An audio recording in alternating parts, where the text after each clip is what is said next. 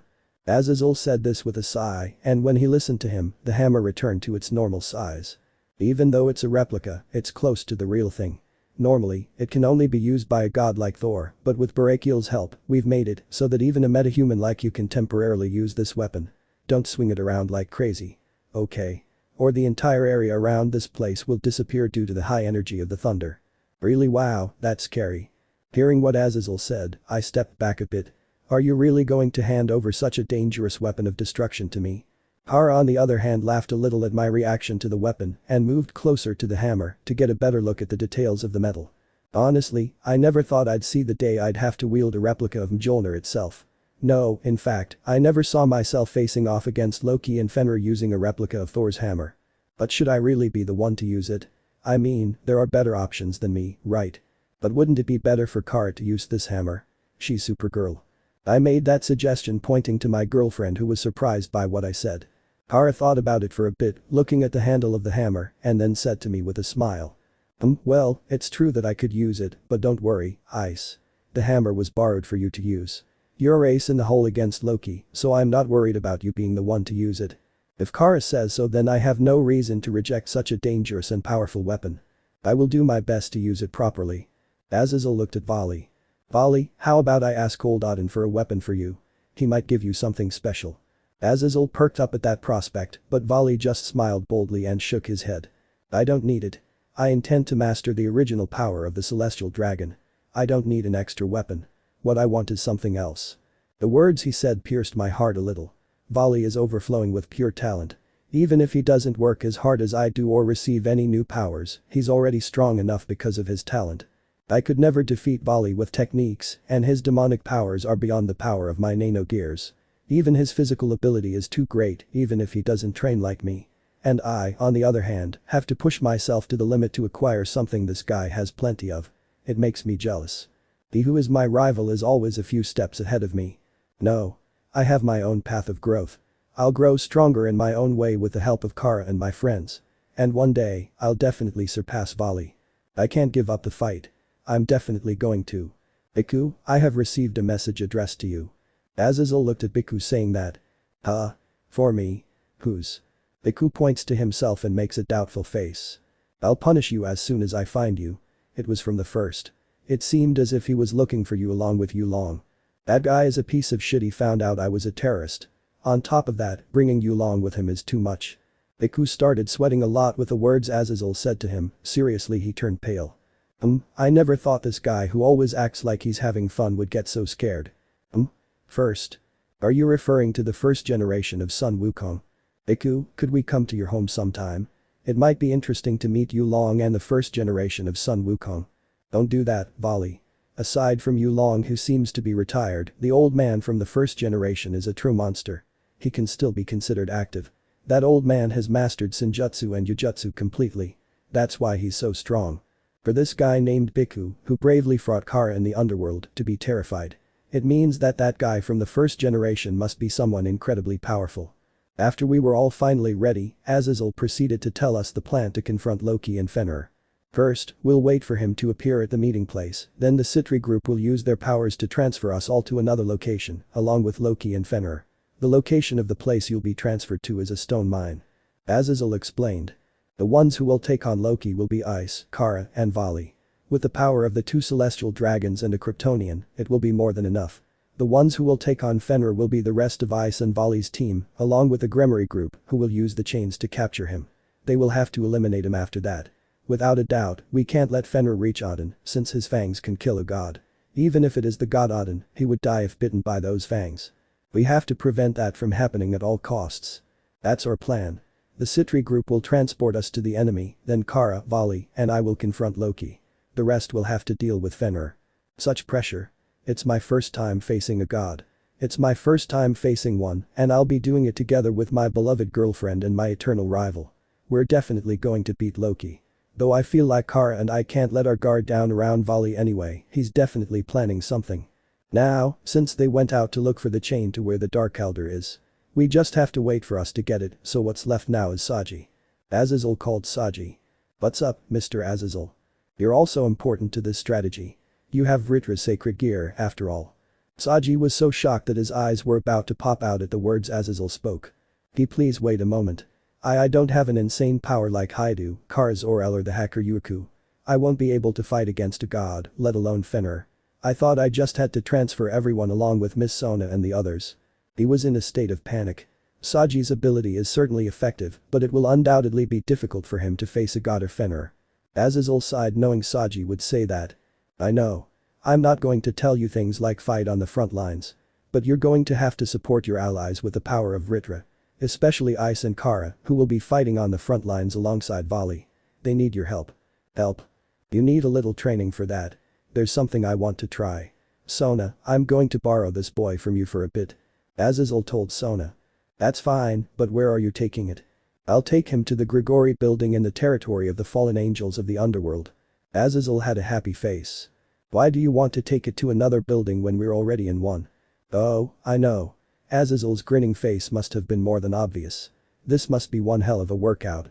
This is from my experience, but those who are dragged into something like this when Azazel shows that happy face means that they will only see the true hell, ha ha ha ha. It's only been a few months since I met him, but I've already come to understand Azazel and his way of being. I approached Saji and placed my left hand on his shoulder, putting on a rather compassionate and pious expression on my face. What's wrong, Hyoudou? Why that face? Serve. My voice sounded as if I were actually saying goodbye to him forever. God, how evil I am right now. Saji, the training Azazel will give you will be a living hell. I, as the Sekiryuutei, have almost died many times. And not only that, you'll be taken to the Gregory Institute in the underworld, which means no one will be able to hear your wails when you're about to die. It was a pleasure meeting you. Hearing this, Saji became even more panicked and afraid. Haha. Then let's go, Saji. Azazel grabbed Saji's neck with his arm, who resisted, then Azazel activated the magic circle. Why you mean it? Please. No. I don't want to go, Mr. Azazel. I don't want to go, please. I don't want to go. Hyoudou. Miss I. Help me. The magic circle began to glow, and the light enveloped Saji as he cried in pure panic and fear.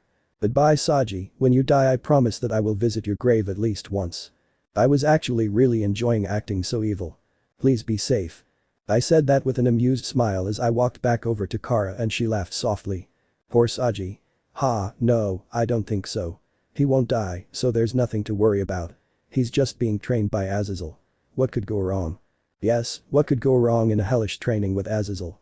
Kara and I locked eyes for a second, and the next second we were both laughing at poor Saji again. Our friends looked at us with bitter smiles as both Kara and I were enjoying this fun moment. Well, that aside, Saji will be our support, huh? From the first interaction you had with him, the dormant part of Ritra inside that boy began to awaken. It must have something to do with that. First interaction. And that would have been when? Since the first time you used Balance Breaker in front of him. But that was months ago. Even before I knew Azazel's identity. By the way, Ddraig. Aren't you going to talk to Albion? It's a reunion after all. I thought you were going to have a little chat with him. No, there's nothing to talk about, right, Blanco? Ddraig said it so that we could all hear his voice. Are you talking to me, Red? I thought you should ask the Kryptonians permission first, since you seem to have been tamed by her. What did Albion just say? His voice was full of mockery towards Ddraig. Tamed, you say? Not at all, the one attracted to her is my host, Issei Hyoudou. Tamed? Attracted? Why are they suddenly arguing about my relationship with Kara?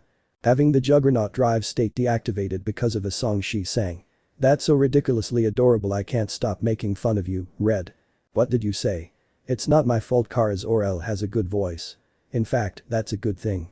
This way, my partner will have a chance to kick your host's ass. But before you want to do that, would you ask your Kryptonian if she can do that? They're arguing increasingly loudly, and I can feel Draig's hostility toward Albion and Volley growing disproportionately. Oh no, this isn't good. Will we have to fight before we can fight Loki? Kara quickly stands between Volley and me, making a peace sign with both hands. Guys. This isn't the time for this, okay? We have to stay calm and work together to defeat Loki and Fenrir. She was trying to prevent any possible confrontation between Ddraig and Albion that might end with Volley and I resuming our predestined fight. She's right, Albion. Remember, our goal is to defeat Loki and Fenrir. What a relief, it seems Volley has no intention of resuming our previous battle. It wouldn't be right for him and me to have a battle now, with Loki and Fenrir just around the corner. The rest of the day was fairly normal, my team and Volley's team were ready, Citri's group and almost everyone from the Gremory group were also ready, the same was true for Rossweisse, but there were two people who didn't seem to be focused well. Those people were Akeno and her father Barakiel. Throughout that day, as well as since they arrived in New York, they had acted in a very distant and curt manner, which seemed quite strange to me. Now I found myself with Kara on my way back to our apartment. No matter how hard I tried to clear my mind, I couldn't get Akeno's drastic change in personality out of my head. The other times I met her, she was cheerful and active. But her absence this time left me very puzzled. What happened to him? Why don't she and Barakiel seem to have a good relationship if the factions are now at peace? Kara, who was sitting on my lap while we were on the couch watching Netflix, noticed a while ago that I had this complicated expression on my face. Maybe she didn't ask me questions because she was waiting for me to tell her what was happening to me. Kara, don't you find this strange? Kara immediately turned her gaze to me. What thing, Ice? She asked me in a rather calm voice. Ever since the Gremory group came, there hasn't been a single good interaction between Akeno and her father Barakiel. Kara was thoughtful for a few seconds about what I told her. Yes, that's true. It's kind of weird. This feels different than when you got mad at Clark, you know, that time he didn't stand up for you when Diana tried to kidnap you. That time I was the one who stood up for Kara, which sounds pretty funny when I say it. Kara remained silent before telling me what she thought. I think Akeno and her father's relationship is different from Cal, and I'm different. Akeno didn't have much contact with Barakiel, but the few moments they were close were more than enough to understand that something wasn't right between them. Plus, Kara and her cousin Clark practically get along. What happened between them? I asked with a rather thoughtful look. I'd like to know more. I want to know more. She's our friend, after all. Kara refocused on her thoughts. What he was saying left her very thoughtful. It was already worrying that Loki and Fenrir were just around the corner, but now she'd also have to deal with a father and daughter who don't get along at all. I think it's something very personal. Couldn't we talk to Akeno and find out? Kara suggested. We have nothing to lose by trying. I assured Kara, agreeing with her idea, and we both stood up to head back to Azazel Tower. Kara put her Supergirl costume back on, I activated my balance breaker, and the two of us flew back to Azazel Tower. As I got inside the building, I deactivated my balance breaker again and held hands with Kara, intertwining our fingers. It's not 100% sure that Akeno is here, but it's already a very good clue. The two of us headed down to the lower floors, where we had all recently gathered, and upon arriving I met a beautiful silver-haired woman dressed as a maid. That was Grafia and she was talking to Rias. Miss Grafia, it's been a long time. I greeted the queen of Surzich's Lucifer's nobility, who is also his wife. She looked at me with her eyes, as cold as ever. Young Issei Hyoudou and Kara's Orel, I see that you are still very close. She fixed her gaze for a second on my hand, which was still intertwined with Kara's. Kara smiled at Grafia. I'm glad to see you again, Miss Grafia, and yes, Ice and I are as close as ever. Kara's smile was quite flirtatious for a second as she said that, and she let go of my hand to put her own arm around mine in a rather affectionate gesture. What are you doing here? Have you come to help us in the upcoming battle against Loki and Fenrir? Grafia shook her head once. I am handing Miss Rias Gremory the documents regarding the magical chain Gleipnir. On the scheduled day of the battle, the chain is scheduled to be sent directly to the battlefield. Grafia explained to us. How wonderful. Kara exclaimed quite happily. As I recall, the chains will be able to restrain Fenrir, it is a very powerful weapon, and I am very sure that they will help us win the battle against Loki and Fenrir. Maybe Grafia and Rias can tell me about what happened to Akeno. Hey, Grafia, taking advantage of the fact that Rias and you are here, I want to ask something related to Akeno. Grafia and Rias looked at me with their respective expressions, Grafia's cold eyes fixed on me, and Rias looked confused. What's happening with Himejima Akeno? Grafia asked me. Why doesn't she get along with her father? Barakiel isn't a bad guy. I think Grafia can give Kara and me a pretty good answer about Akeno. Kara nodded in agreement and looked at the Devil's Queen and wife. Grafia, Akeno always seemed to have a desire to avoid being around her father. Is there a particular reason why she behaves this way? She asked after me. Grafia and Rias looked at each other. Rias was the first to speak. It's a sad past. Grafia told Kara and me. Akeno's mother was a priestess at a famous temple. Her name was Himejima Shuri. It seems that Akeno uses her mother's surname. Then one day, Barakiel flew near the temple after being wounded in battle against enemy forces, and Akeno's mother was present when he arrived. Akeno's mother saved the life of the wounded leader of the fallen angels, and she cared for him. Himejima Akeno's mother became involved in a close relationship with Lord Barakiel, and at that moment, he decided to rebuild his new life with her. Kara and I focused on the story Grafia just told us. I suppose it would be a forbidden relationship. Kara said it in a rather thoughtful tone of voice. Yes, that could be the case, considering how things are going between Akeno and Barakiel. But what happened? I'm increasingly curious about my friend's past. Rias was the next to tell us about Akeno's story. Yes. Besides, Barakiel couldn't leave Akeno's mother and Akeno, so he stayed there while still fulfilling his role as leader of the fallen angels. Despite having a busy lifestyle, he still had a peaceful life. But his peace didn't last long. Rias allowed Grafia to continue telling the story. Himejima Akeno's mother's family had a misunderstanding. They believed that the leader of the fallen angels had brainwashed her, so they sent a famous Jutsusha. However, among the Jutsusha, there were those who held a grudge against Lord Barakiel after being defeated by him. The Jutsusha told those who had conflicts with the fallen angels the location of Lord Barakiel's house. When Grafia said that, Rias nodded with her eyes quite sad. That day, Lord Barakiel had bad luck. He happened to be away from home by pure chance, and the enemy attacked the house where Himejima Akeno and Himejima Shuri were living peacefully. But by the time Lord Barakiel sensed the danger and arrived, it was all over. Himejima Akeno was saved because her mother protected her with her life. But her mother had already been killed. Silence. After hearing that part of the story, both Kara and I fell silent. I had no idea that Barakiel's enemies had gone to this extreme. Kara stood with her arms crossed, her eyes filled with sadness for what our dear friend had experienced. It's a rather sad story. Kara's voice was quite understanding as she spoke those words. After that, Himejima Akeno informed us about what she knew from her father, how many people who belonged to the enemy forces had a grudge against the fallen angels. Then she was shown the cruel truth of the world she lived in, and that truth she saw right before her eyes, her mother being murdered when she was only 10 years old. Since that day, Akeno has not seen the fallen angels in a good light. She back then had remorse because her mother was murdered and closed her heart to Lord Barakiel. I was truly speechless with everything Grafia told me, but Akeno's story didn't end there. This has once again surpassed anything I could have imagined. Is it just me, or did all of Ria's servants have a terrible time before meeting her? Biba had a sad past, so did Kaneko and Gasper, and now it turns out Akeno suffered a lot too. Why did life have to be so cruel and unfair to them? A few years later, Himejima Akeno, who was half a fallen angel, was expelled from her home, and she was wandering alone in various places, and it was there that she met Miss Ria's Gremory. But you know, Kara. When Akeno became my servant and started a new life as a devil, she became brighter compared to before. Above all, her views on the fallen angels lightened after meeting you too. What happened with her mother's passing is something no one can fix, and Akeno should also know that deep down. But Akeno isn't strong enough to accept that. Rias added, ending Akeno's tragic story. It was all my fault. After hearing about Akeno, as night fell, I mentioned it to Azazel when he returned to work in his private laboratory, which he granted me access to at the beginning of this week. Azazel told me that what happened to Akeno's family is her fault. I didn't understand why he was blaming himself, so he cleared it up for me. That day, I was the one who called him. There was a mission that only he could fulfill. That's why I called him recklessly. In that short time I was the one who took Barakiel away from his wife and daughter. Is that why you try to take care of Akeno? Azazel stopped what he was working on and turned around to look at me. His expression was almost unrecognizable. He didn't look like the Azazel I'd come to know over the past few months, but rather like someone who had lived for countless centuries and carried the weight of many lives on his shoulders. I have to do it, I owe it to Barakiel and his wife. There isn't a single day that I regret what I did that day. If I hadn't called him he and Shuri would still be a happy family, and with everything that happened this year they would be.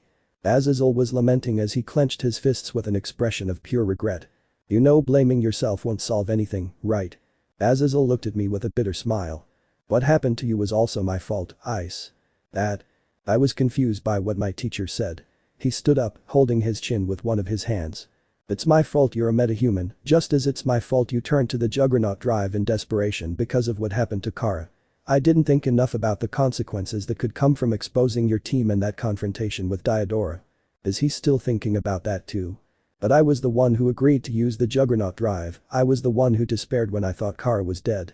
I was also the one who decided to go to Central City that time, and I'm grateful for what you did that time. Azazel looked at me confused and I continued talking to him with an honest smile. If it's your fault I'm standing here today the way I am, then I want to thank you. Because it's thanks to that I'm here now, alive, living my dream, with the most beautiful and important woman in my life. Thanks to your actions, I can live every day to the fullest with Kara, and for that, I will be eternally grateful to you, Lord Azazel. You are the best teacher I could ever have had. You know, you can leave out the word sir, you may work for me, but there's no need to be so formal. I stared at Azazel in silence for a few moments until I nodded with a smile. It's okay, Azazel. So, Ice. Now that you've heard Akeno's story, what do you think of her? I think she's a person who suffered a lot and who needs to move forward. She's also a very good friend of mine and Kara's. Azazel grimaced. I mean, what do you think of her as a woman? Well, she is a very attractive woman, anyone who wins her heart would be a very lucky person, but at the same time unlucky because of Akeno's tricks and the fact that she would have a father-in-law who is a rather terrifying leader of the fallen angels. Azazel burst out laughing when I mentioned the unfortunate part. I'm very worried about Akeno, Ice. To be honest, I'd like to entrust Akeno to you, but I can't. You're such a good and loyal boy, but you're already with someone else. You mean you can't trust me with Akeno because I'm in a relationship with Kara? I asked, quite confused. Tell me something, Ice. Do you see yourself involved in a polyamorous relationship? No. I'm tired. But what does a polyamorous relationship have to do with Akeno?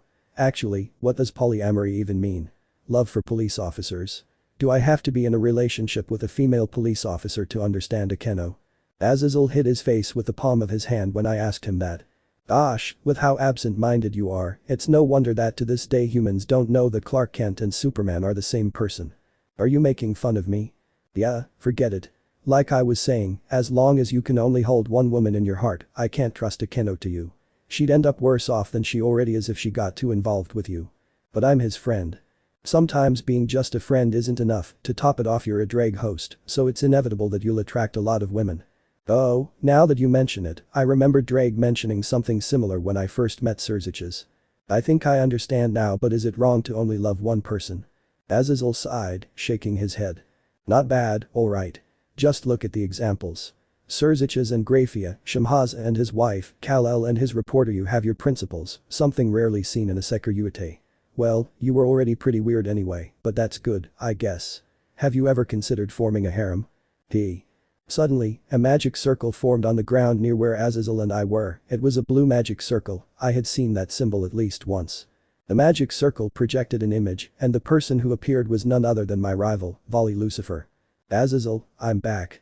Oh, hello you. How did it go? Volley raised his holographic left hand and activated a magic circle in his palm. This is the emblem of the magic circle used by the Norse gods. With this, I would be able to resist Loki's magical attacks. In his right hand, Volley was carrying a book. It was the same book he had used all day yesterday and today. Has he been reading that book to learn Norse magic so he can fight Loki? He's already learned it in such a short time, he's certainly talented with demonic powers. But the fact that he's learned that kind of magic so quickly is. Azazel nodded after confirming that. I understand well, I've been working all the time, so I'll rest a little. Azazel invited me to leave the laboratory. Once outside, high defense systems surrounded Azazel's private laboratory to make sure no one else can enter there. Azazel is being very meticulous when it comes to his experiments. Once outside the lab, Azazel and I went our separate ways, and before leaving Azazel Tower, I met Volley again. He was in the same posture as when I first met him. It looked so suspicious. I decided to stop and talk to him a little before leaving.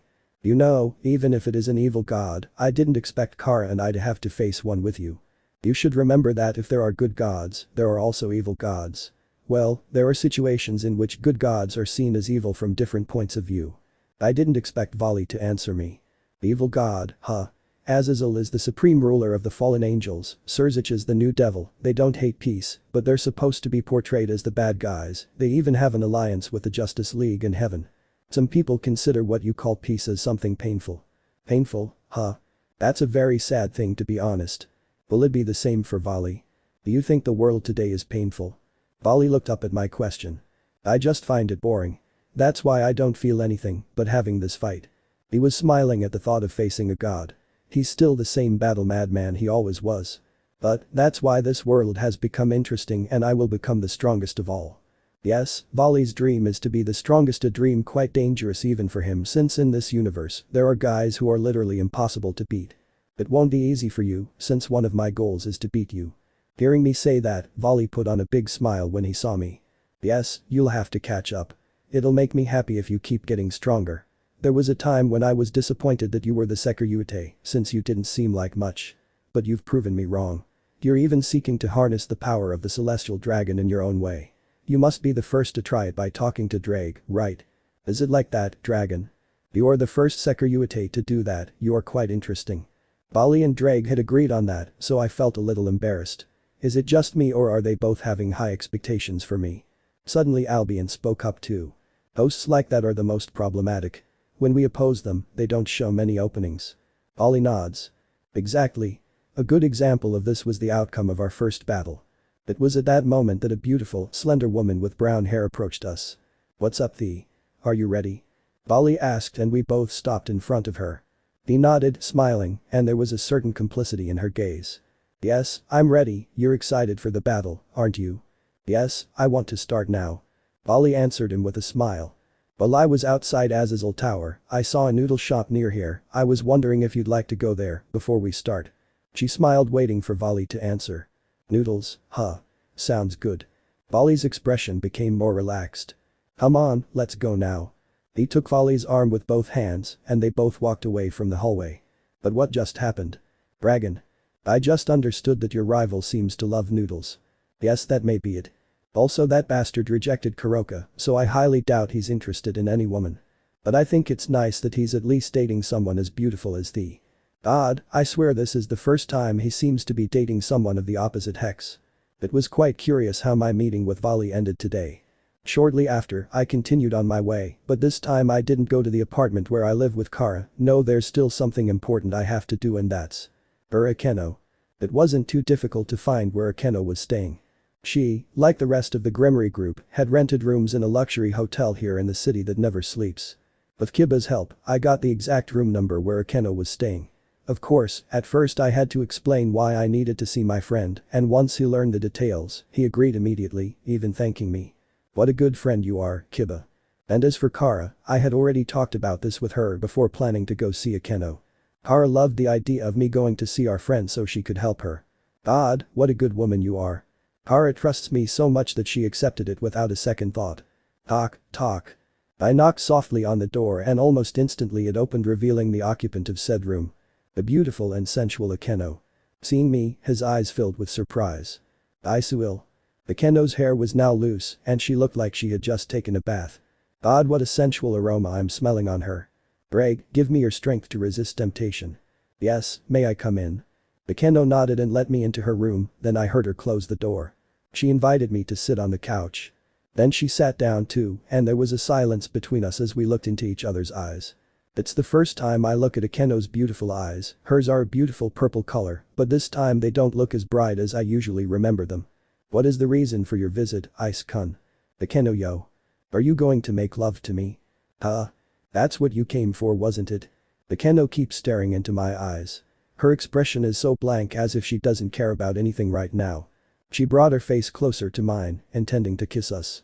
Time passed slowly as I watched his lips make their way towards mine. The distance was getting shorter and shorter. No, I have to put a stop to this. I placed my hands on Akeno's shoulders and stopped her. As I touched her, I could feel Akeno's soft skin in my hands.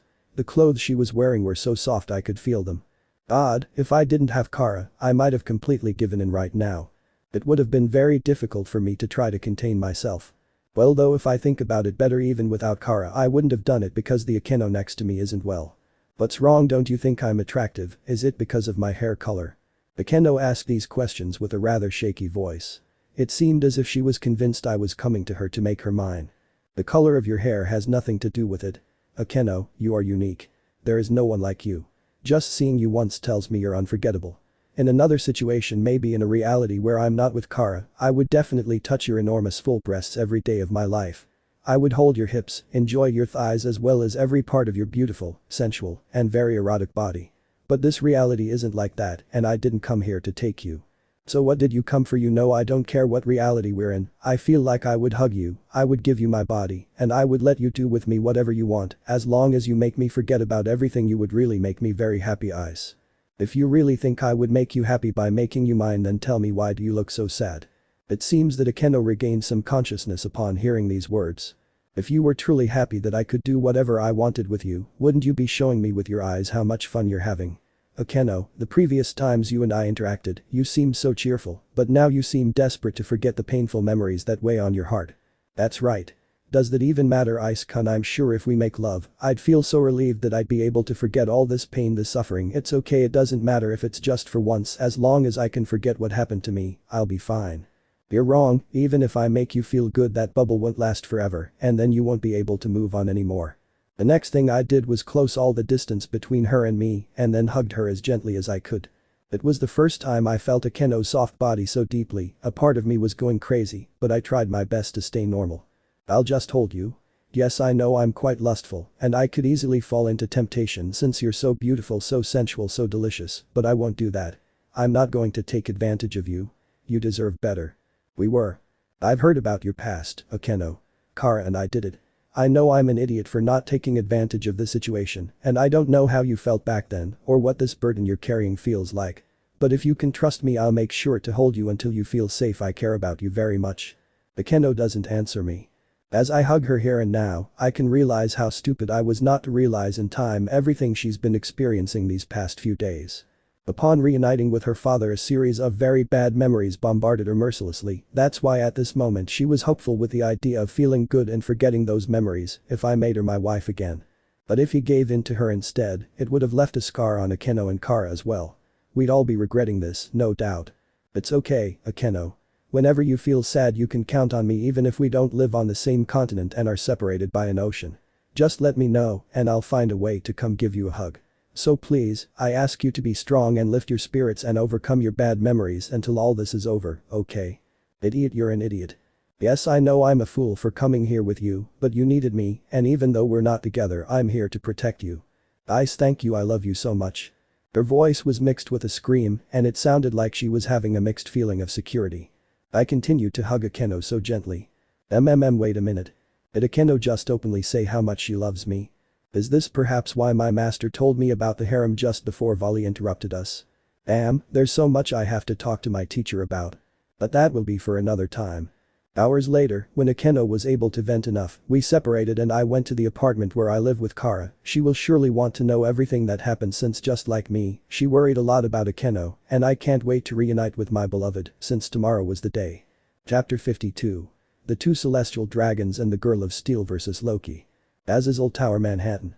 October 20, 2017, 6:20 p.m. The day was already dusk. Today is when Odin's meeting with other gods and faction leaders will take place here in Azazel Tower, on the top floor usually reserved for VIPs. I, Issei Hyoudou, was currently sitting on the edge of the roof of Azazel Tower, accompanied by my girlfriend Kara Zor-El. Before the Azazel Tower was built, the best view was from the top of the Empire State Building, but that changed with the arrival of this magnificent tower. The beautiful view of the sunset was magnificent, the cold autumn wind, and the fact that I was alone with my partner made this moment a very romantic and special one. For the first few minutes we remained silent, our legs dangling from the top of the Azazel Tower. There was no better view of the sunset in Manhattan than this one, and enjoying this beautiful view in the company of the person you love most in this life made it that much better. This was the calm before the storm, because when the sun goes down, they will return.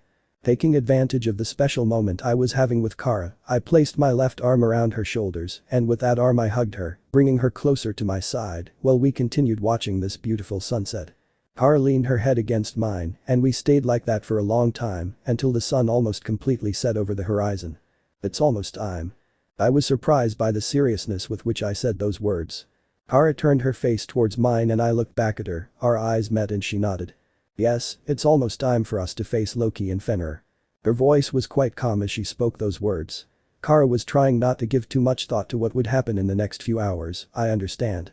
It's better to be calm than nervous. I never expected the day would come when I would face a mythological god. When I said that, the expression on my face reflected all the love I feel for her and I continued talking. And I'm glad you're with me, I know we'll win. Kara smiled at me with a very reassuring expression. I'm sure we'll win the battle against Loki and Fenrir. With you by my side, I don't believe for a minute anything bad could happen to us. Kara's smile turned flirtatious as she finished speaking. This afternoon felt so special, so romantic. Just being able to be here with Kara, whom I love so much, was truly important to me. As I looked at her beautiful and flirtatious smile, I brought my face closer to hers, joining our lips to fully enjoy this moment before the battle begins. As our kiss began, Kara responded in the best way possible and the smile on her face was filled with a feeling of pure joy. The way Kara responded to me made me feel how special and romantic this moment became for her, as well as how much trust she had placed in me. I was also able to smell the sweet scent that is in it. Such an exotic and unique scent. A scent that made me feel intoxicated by her. We both continued kissing and with time and the breezes of the sunset, our kiss, which was very romantic and tender, became more passionate. I invited Kara to sit on my lap, which she did immediately, and I felt her hands behind my neck and behind my nape. This was a very important moment that we had to take advantage of and enjoy. The way Kara responded to me, the way she moved her lips against mine, and the passion and intensity with which she did it. It made me feel so happy and in love with her, even though Kara seemed to feel twice as much as I did. As time went by, I was becoming more and more permeated by her sweet scent. It was like Kara was leaving her sweet scent on me. I feel like I'm going crazy if this continues. Suddenly, she broke our kiss for a second and whispered to me in a rather low, flirtatious voice. There's no place I'd rather be than here with you, my love. Hearing her say that made my heart beat faster. That's what I say. Kara's smiles always delight me. As she lay on my lap, I placed my hands on her bare back. Her blue top was quite short, allowing me to touch her soft, sensual skin. Doing so felt like I was touching something divine. It was such a fresh, intimate and unique sensation. Kara's hands were gently caressing my neck and when I started to blush, I saw Kara's expression reflecting how happy she was feeling with the touch I was giving her, then it turned slightly sad. Perhaps it's the last kiss we'll share before the battle. He whispered in a sweet and slightly sad voice, as it was true. It wasn't long before that confrontation began. So we have to keep going while we can.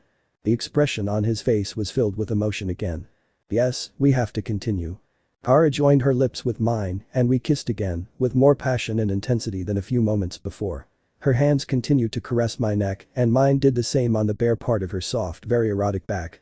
Kara was making sure our kiss was quite intense and exciting. I was having a little trouble keeping up with her movements and then I felt her soft tongue intertwine with mine inside my mouth. Kara held onto me more and I felt her pulses racing. The way she had become so passionate and intense made me want to kiss her and be kissed even more. We maintained this special moment for quite some time in such a passionate, romantic, deep and ardent way that I felt a greater contact and connection with his lips and tongue. If we were in our apartment, we would have already made love, but now we simply couldn't, since if we did, we wouldn't stop for a good couple of hours, something we didn't have now. The time has come. The sun had already set, now it is night. Kara and I were no longer the only ones on the roof of Azazel Tower, the meeting between Odin and the other gods had begun. The wind was much stronger now that it was night. My team, the Gremory group, the Citri group, Volley's team, Barakiel and Rossweisse, were the ones on the rooftop. The only person missing was Saji. He'd be late. I didn't know what kind of training he'd be undergoing in the underworld. I just hoped he wouldn't show up when the battle was already over. Azazel has to be the intermediary for the meeting so he will not participate, the same for old Odin. Azazel's replacement is Barakiel, he is very powerful, and among the leaders of the fallen angels, he is the one who has the best attack power. We weren't the only ones present. High in the New York sky was Old Man Tannen. He is covered with demonic power that makes him invisible to humans who don't possess supernatural nature. It's time. I told everyone as I looked at the time displayed on my watch which said 10 p.m.